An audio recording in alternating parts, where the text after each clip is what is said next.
Hey ladies, and welcome to our first official week of Practices of a Safe Woman. I'm so excited to start this journey with you so that we can progress into being safer women all around.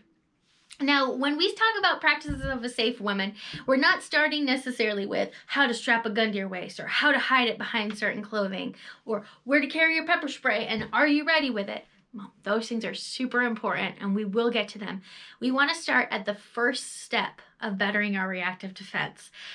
And it may surprise you that that has nothing to do with our tools, nothing to do with where to go, how to get in and out of your car. It has everything to do with our mind. Now, when we talk about self-defense and a safety or safer life, we really have to shape our mind to think of it in a broader scale before we can put these tools in our hand. Now, the first thing we want to talk about, the foundation of practices of a safe woman, is something that is free to you and me, and it doesn't cost any money. It doesn't take any time to research as far as what tool is best for me, because it's right in front of us. And that is a good safety mindset. Now, the reason I say this is our foundation is because we have to accept and we have to acknowledge that our safety is important before we can train with a tool. I could hand you a tool and say, here's how to use it, here's how you should. I could show you how to shoot on a range. But if there's no compelling reason in your heart and mind to use them, then I've wasted my time and I've wasted your time. So let's talk about safety mindset and why it's the foundation of practices of a safe woman. Now, a safety mindset is accepting the reality that something may occur in my or your life where we would need to defend ourselves. Now, what does that mean? So when we talk about safety mindset, unfortunately, we deal with our innate ability to keep things at a distance.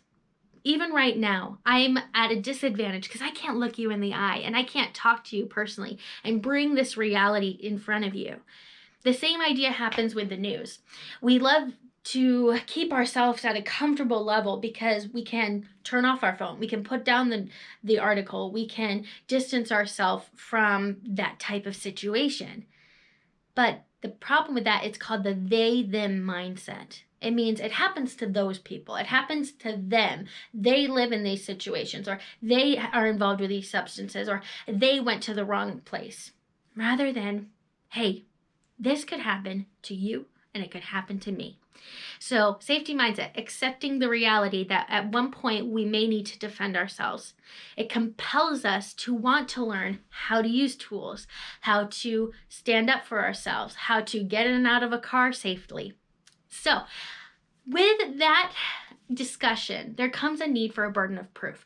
It is my job to compel myself into this safety mindset. So here are some ways that I was able to really solidify my safety mindset. One of the first things that I did was I just did some research. Now, across the nation, there are definitely statistics. There are murder statistics, missing people, kidnapping, sex trafficking, all the scary statistics that we see in big scale numbers. So what I wanted to do for myself is I wanted to bring it to a regional level. What about the state I'm in? What about the county I'm in or the city? So when I did some research, I found a statewide statistical breakdown of all the different crimes and things like that. I also found that the county I live in is actually one of the most dangerous in the states I live in. Didn't know that, and I've been here for 2 years. So when I did that research, it compelled me to look a little bit further. So not only is it a national, broad danger that, happens across America, but it also became a lot smaller into my region, my state, and then it became even smaller into my county. So me being the nerd I am, I was like, let's dig a little deeper. I found out through some resources that we actually have several sex offenders registered within a 3-mile radius of our home address. Now that's not even the more stereotypical parts of our city that get jokes, but that's just within 3 miles of me, and I don't even know about the rest. I'm sure I could find out. It suddenly became a reality that was closer to home, on my street, in a 3-mile radius, where we walk, where we live on a daily basis. So that really compelled my safety mindset, solidified that.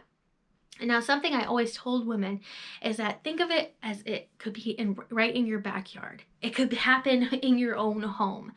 And while that is true, and I believed it, and I've seen enough and I've researched enough to know it's true, it really became my reality this week.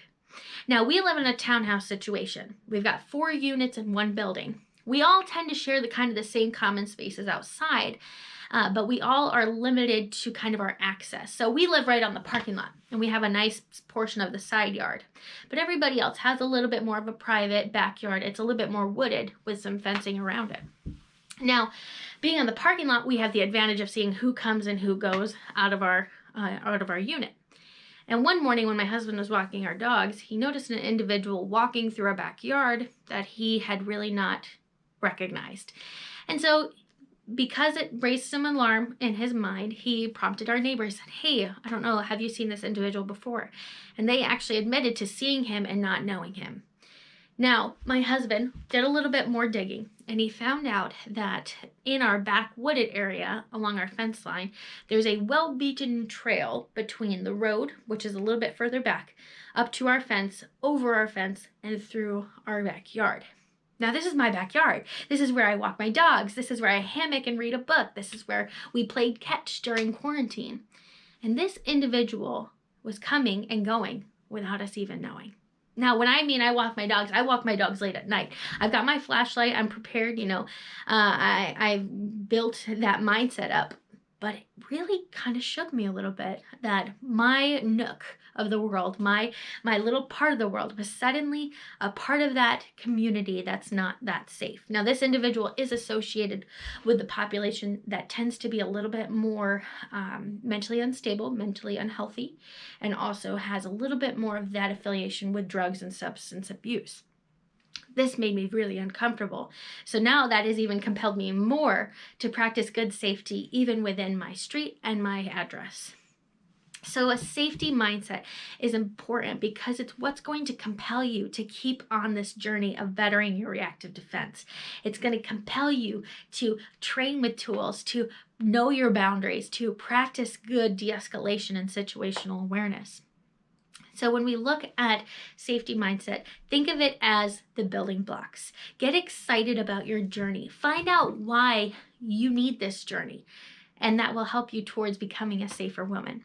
I look forward to this journey. I'm excited about this journey. I've got it all broken down into several weeks.